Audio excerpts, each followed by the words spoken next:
Olá, seja muito bem-vindo. Nós estamos aqui na segunda temporada do nosso Café de Negócios, um programa que inspira você a conhecer histórias empreendedoras. E hoje, para estrear o nosso programa, nós convidamos a doutora Érica Belon. Doutora Érica é formada em administração e também é coaching e vai contar um pouco da sua história. Doutora Érica, seja muito bem-vinda conosco, é um prazer tê-la aqui. Eu que agradeço pela oportunidade de estar aqui contribuindo com o seu programa. Doutora Érica, nos conte um pouco sobre a sua história, conte aos nossos telespectadores quem é a doutora Érica Belon. Bom, eu sou nascida aqui em Itu, moro aqui há 45 anos, adoro a cidade de Itu, sempre morei no bairro Padre Bento, eu cresci ali naquele bairro, sempre estudei em escola do estado, venho de uma família simples. Posso dizer para você que eu sou a primeira pessoa na minha casa a ter uma faculdade. Então, eu comecei a trabalhar muito cedo. Embora eu tenha tido uma infância bem legal, bem bacana, mas algumas coisas marcaram a minha vida. E eu queria contar para você aqui que eu comecei a trabalhar. Você acredita que a minha primeira experiência profissional foi quando eu tinha 9 anos? É verdade. Aos 9 anos de idade, eu comecei a trabalhar. Foi a minha primeira experiência. Na verdade, próximo da minha casa, tinha uma fábrica de tintas, onde várias crianças ali do bairro, elas trabalhavam colocando rótulo nos vidrinhos de tinta. Sabe aqueles vidrinhos de tinta, tinta de tecido? Então eu fui trabalhar lá. Essa foi a minha primeira experiência profissional. Eu me lembro que eu era tão pequena que eles colocavam alguns caixotes no chão para que eu pudesse subir e alcançar a esteira. Então, a minha função ali era pegar o vidrinho de tinta e colocar os rótulos no vidrinho de tinta. E há uma semana que eu estava trabalhando lá, eu comecei a prestar atenção que aquilo cansava, porque eu ficava fazendo sempre a mesma coisa, né? Era sempre um movimento repetitivo. Eu estudava de manhã, chegava em casa, almoçava e depois eu ia para essa fábrica de tinta onde a gente ajudava ali a colocar os rótulos na latinha. E o que era interessante é que quando eu comecei a perceber que no final da esteira tinha uma senhora que trabalhava lá e o papel dela era o quê? Era colocar os rótulos nessa máquina que saía com a cola para daí a gente poder colocar a cola no vidrinho. Quando eu observei aquilo, eu achei interessante, porque o trabalho dela, além dela trabalhar sentada, eu trabalhava em pé, ela trabalhava sentada. Eu falei, não, eu quero aquela função ali para mim, eu quero fazer aquilo que ela está fazendo. E com uma semana eu fui praticamente pedir promoção. Eu falei, ó, o que eu tenho que fazer para poder trabalhar aí nessa máquina, né, que era a rotuladora, né, onde passava o rótulo. E aí foi muito engraçado, porque nem tamanho eu tinha, eu não alcançava nem para sentar na tal da máquina, mas mesmo assim eles me deram a oportunidade. Então, eu acho que foi a primeira experiência aí de promoção que eu tive na minha vida. Passado isso, eu fui ter uma segunda experiência profissional quando eu tinha 12 anos, que eu fui trabalhar num consultório de uma médica ginecologista. Então aí eu já melhorei um pouco a carreira, né? Já subi um degrau da carreira, lá eu já trabalhava atendia o telefone, eu tinha a responsabilidade de abrir o consultório, fechar o consultório. Então ali algumas coisas me marcaram bastante nesse trabalho. E uma coisa que eu posso até falar para você que é extremamente curioso, e eu até acredito que quem está lá em casa vai até rir um pouco sobre isso, mas por incrível que pareça, lá tinha uma biblioteca muito grande nesse consultório e tinha N livros. E eu sou apaixonada por livros. E aí eu começava, né, nos horários vagos, eu não tinha muito o que fazer, o telefone não tocava muito, e eu começava a ler os livros. E foi ali que eu tive o primeiro choque de realidade da minha vida, que foi como eu descobri realmente como é que um bebê nascia. Isso eu já estava aí com os meus 13 anos, 13 para 14 anos mais ou menos.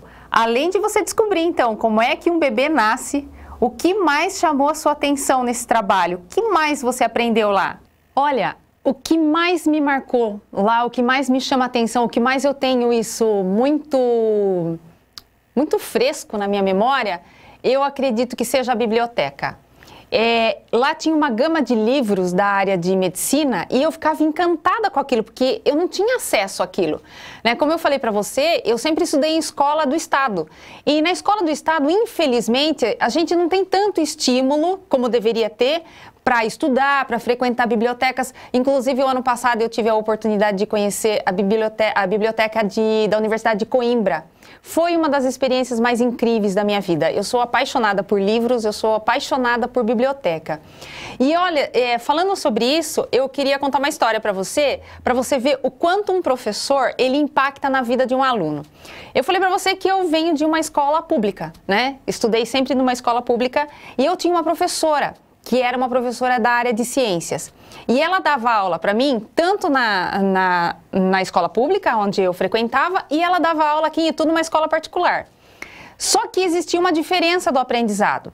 E eu, como sempre gostei muito, sempre fui atrás, fui muito curiosa, e tem professor que não gosta muito, né, que o aluno pergunte. E eu até falo isso como professora, porque infelizmente a gente se depara com essa situação dentro de algumas escolas.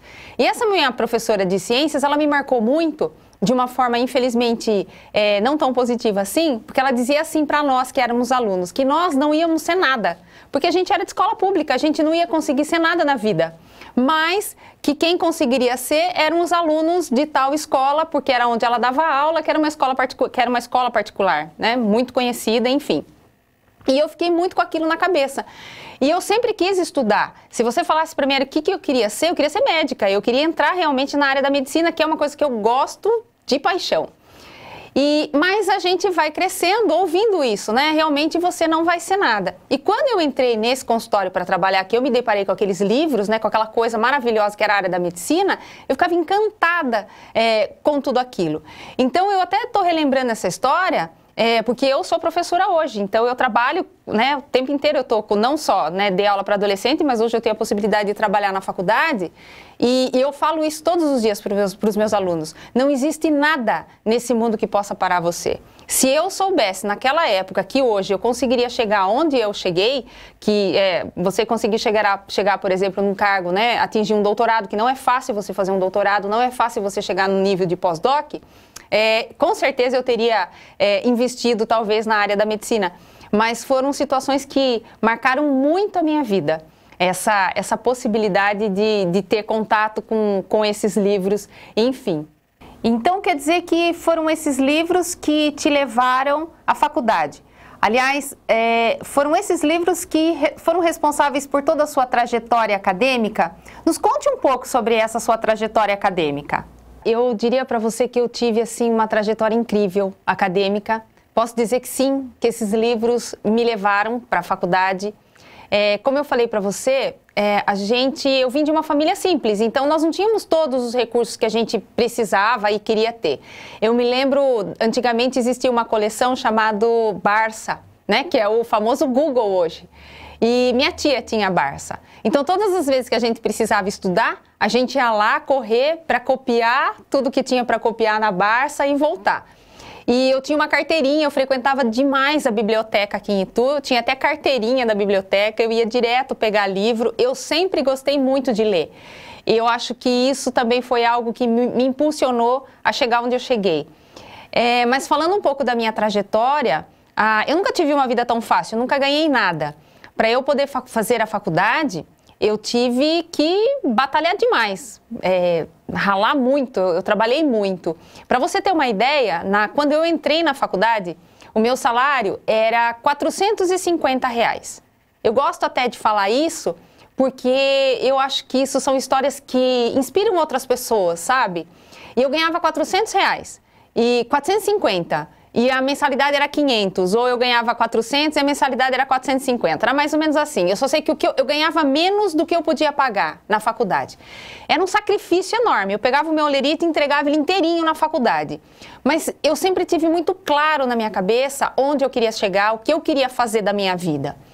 Até que quando eu percebi, né, à medida que você começa a estudar, você percebe que não é só pagar a faculdade. Eu tinha que comprar livros, eu tinha que ter dinheiro para me alimentar, eu tinha que, né, não fica só ali. E como na ocasião eu fui fazer a faculdade voltada para a área de tecnologia, que a minha graduação eu me formei como bacharel na área de análise de sistemas, era um curso novo.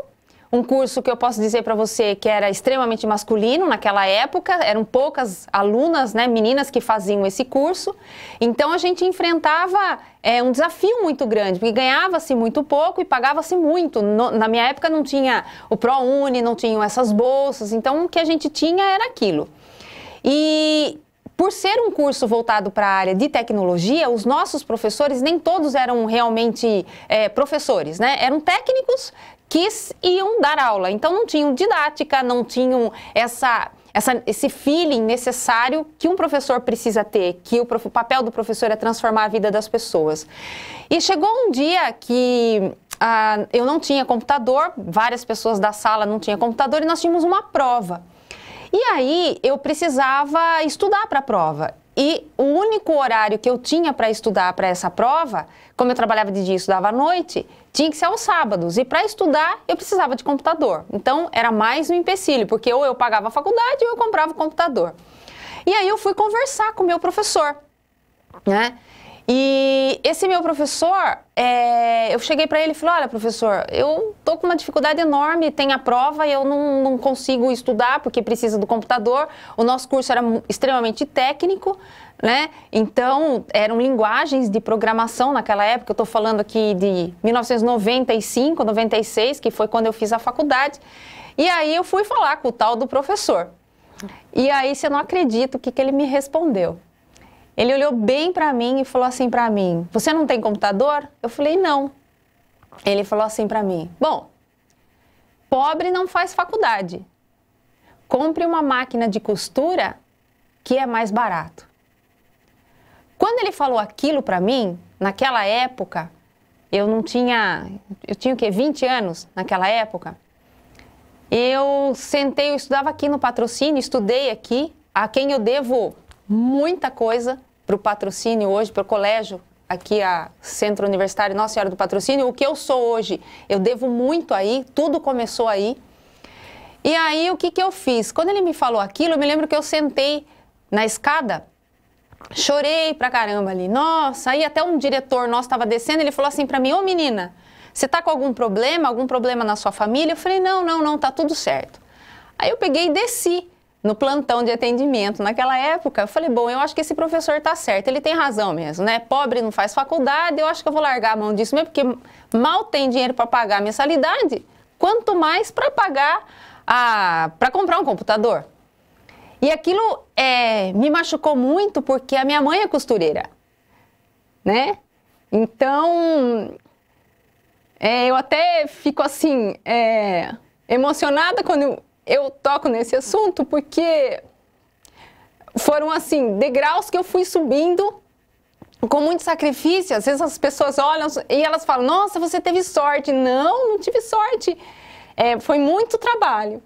E aí, até uma situação muito cômica, porque eu cheguei no plantão, cheguei lá e falei para as meninas que trabalhavam no plantão, o que a gente tem que fazer para trancar a matrícula. As meninas falaram, é só você preencher esse documento. Eu falei, tá bom, né? Peguei e preenchi o documento, que eu não ia mais fazer a faculdade, né? Isso tinha que colocar uma justificativa lá. Eu me lembro que eu coloquei, né? Por condições financeiras, eu não tenho condição de fazer a faculdade.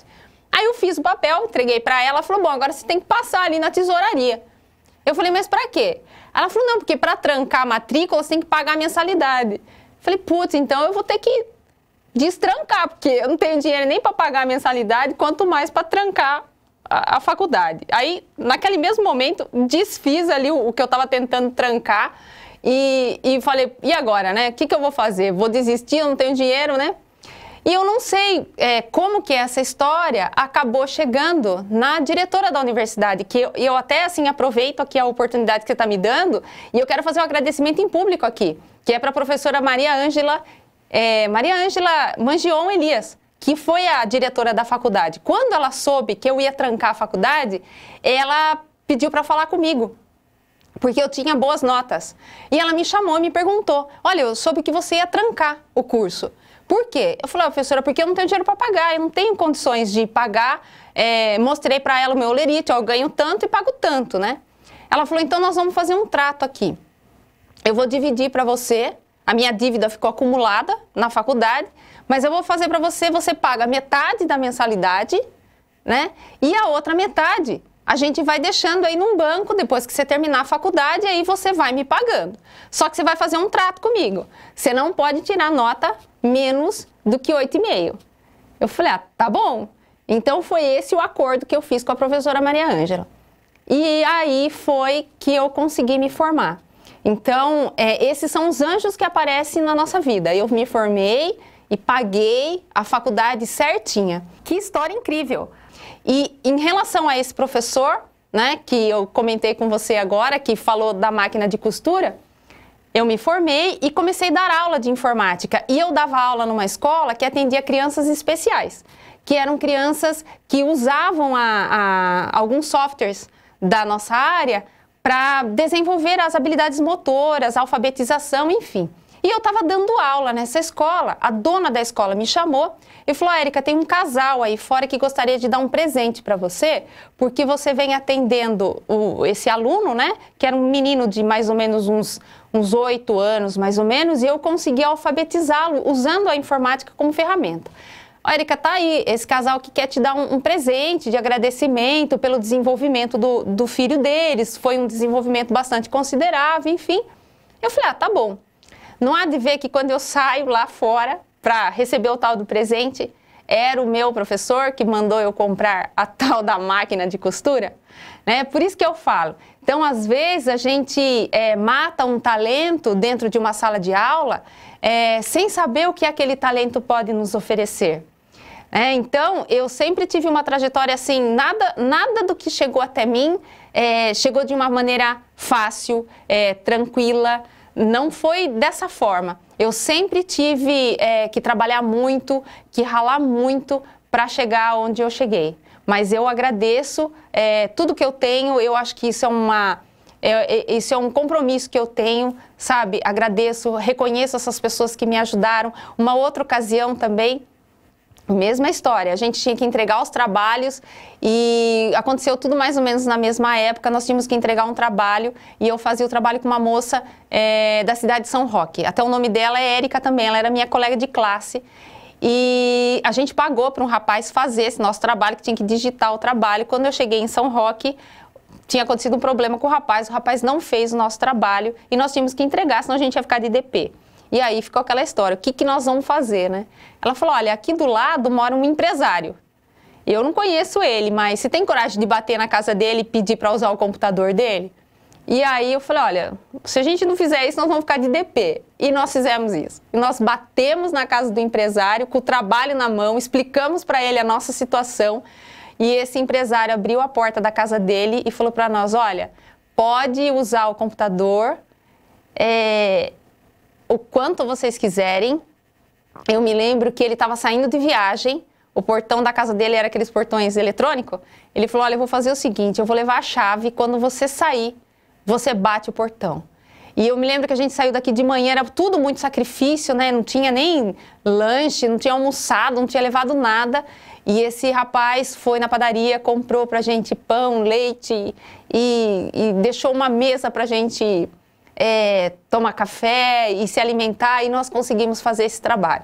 Então, são pessoas que, da mesma forma que a gente encontra pessoas muito ruins na nossa vida, a gente encontra esses anjos que aparecem na nossa vida. Então, por isso que, às vezes, as pessoas falam para mim, nossa, você ajuda muitas pessoas, você é tonta, você não cobra, você atende. Mas eu devo isso, porque um dia eu precisei e eu tive pessoas no meu caminho que me ajudaram muito.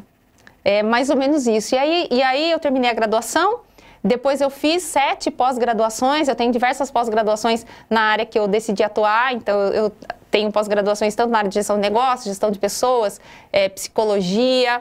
Depois eu fiz o mestrado na área de educação, fiz o doutorado na área de administração, que no doutorado eu estudei toda a parte das inteligências múltiplas, eu estudei muito a parte da construção de mentes, então acabei no próprio, entre o mestrado e o doutorado, colocando um pezinho lá na medicina, que era, na verdade, o que eu sempre quis ser e sempre o que eu queria fazer. E aí tive aí a grata surpresa de receber na minha casa o diretor da Universidade de Coimbra, e eu vou fazer o meu pós-doutorado lá na Universidade de Coimbra. Ele está aprovado em 4 universidades, e aí eu vou fazer em Coimbra esse pós-doc.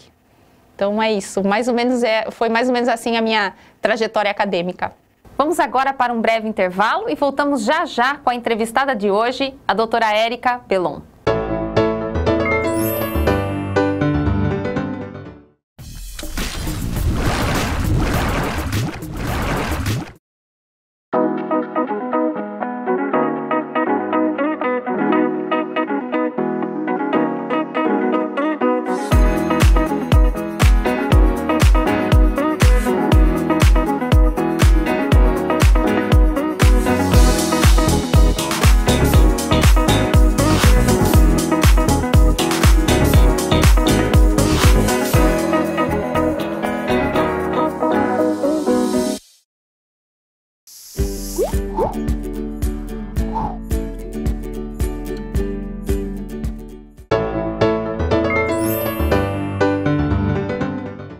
Estamos de volta ao programa Café de Negócios e estamos entrevistando hoje a doutora Érica Bellon. Érica, então, além da sua formação na área de tecnologia, o que mais você estudou? Eu tive a possibilidade de fazer mais 7 pós-graduações. Eu fiz um mestrado na área de educação e fiz um doutorado na área de administração, onde eu estudei especificamente a construção das inteligências múltiplas e a formação de mentes para o futuro, que são as mentes necessárias hoje para que um profissional performe no mercado de trabalho.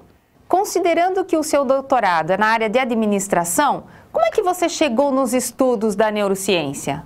Como eu gosto demais dessa área de estudar a formação do sistema cerebral, o que se passa dentro da cabeça do funcionário, por que você tem colaboradores motivados e outros não.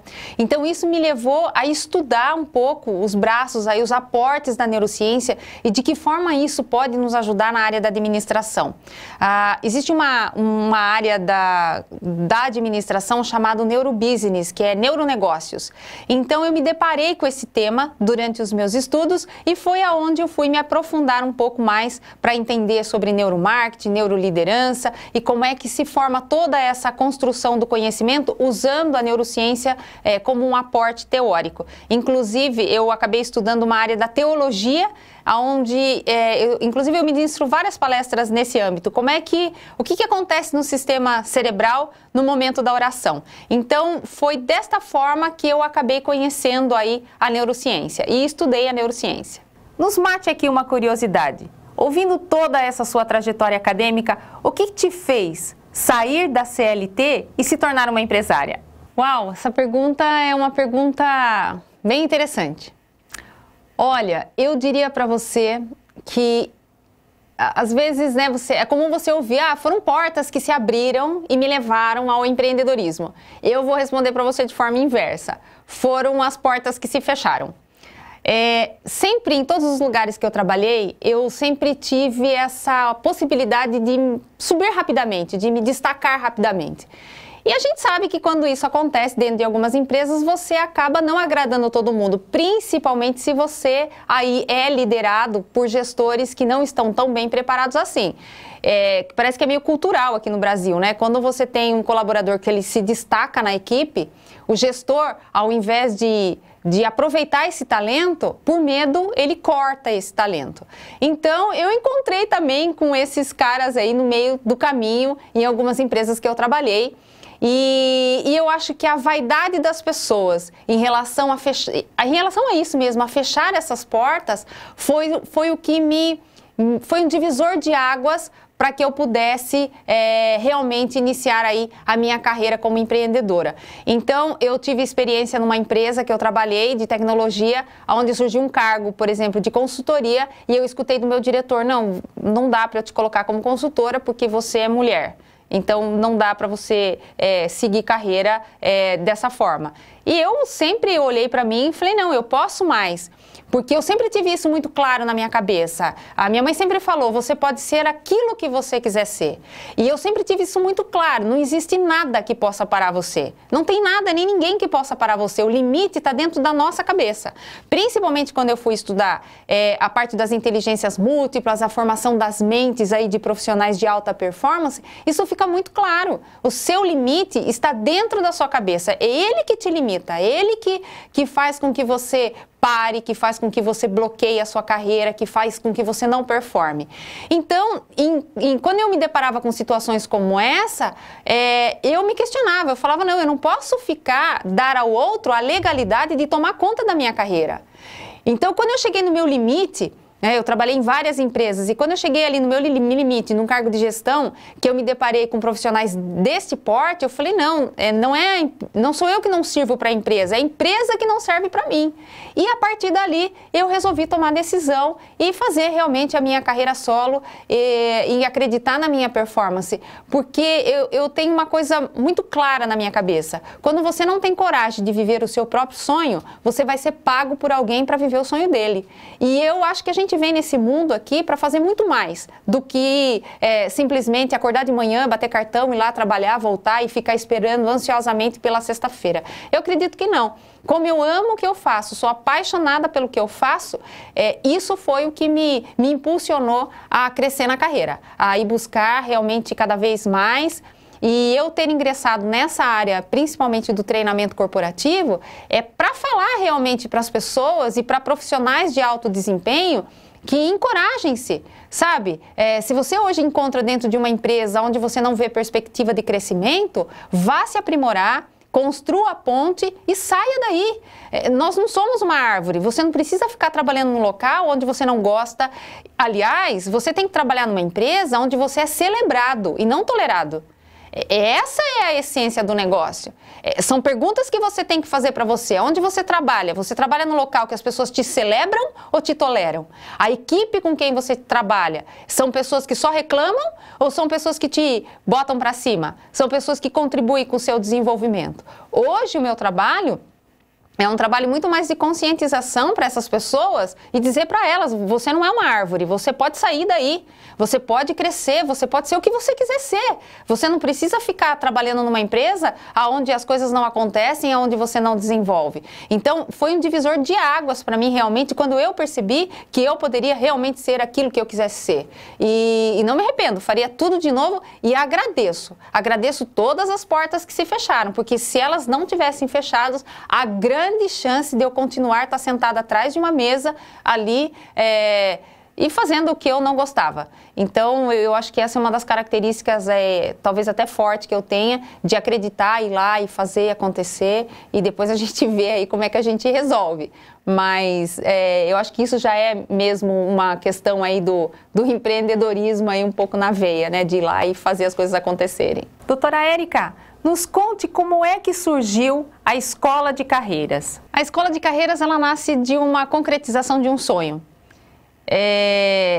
Como eu trabalho já praticamente 20 anos na área de treinamentos corporativos e a dificuldade que nós tínhamos até então, além de eu trabalhar com as empresas, né, eu tinha muita demanda de empresa querendo participar de treinamentos e às vezes as empresas não tinham espaço para que isso acontecesse. E também de profissionais liberais, profissionais que não são investidos pela própria empresa, mas que eles mesmos queriam investir o seu dinheiro para poder se desenvolver em cursos e etc. Então a Escola de Carreiras surge a partir dessa demanda de necessidades. Então hoje nós temos um espaço que está localizado ali na Rua Santa Rita, número 1249, aonde nós constamos ali com 3 salas de treinamentos, trabalhamos com um projeto chamado Academia de Líderes, que é um projeto onde nós formamos essas pessoas e o viés do nosso curso, né, todo o nosso curso, ele está formatado sobre os aportes da neurociência. Nós temos como missão ali na escola transformar mesmo a vida das pessoas, dizer para elas que elas podem ser o que elas quiserem ser. Eu tenho como missão dizer isso para elas porque eu sou o case de sucesso. Olhar para trás e ver de onde eu saí e aonde eu estou chegando hoje, eu posso dizer que realmente as coisas dão certo e elas funcionam.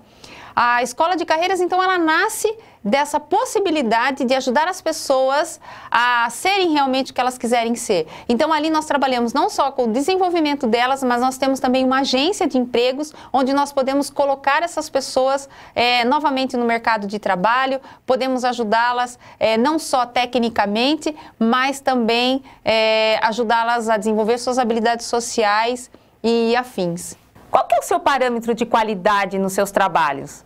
Olha, o meu parâmetro de qualidade para os meus trabalhos é uma pergunta muito boa para você me fazer. Eu sou uma pessoa que eu acredito demais em Deus, assim, para mim, Ele nossa, Jesus Cristo para mim é o cara. E tudo que eu vou fazer, Ele é o meu parâmetro de qualidade. Tudo que eu vou fazer, seja um treinamento que eu vá desenvolver, seja eu limpar a minha escola, é como se eu estivesse fazendo isso para Ele.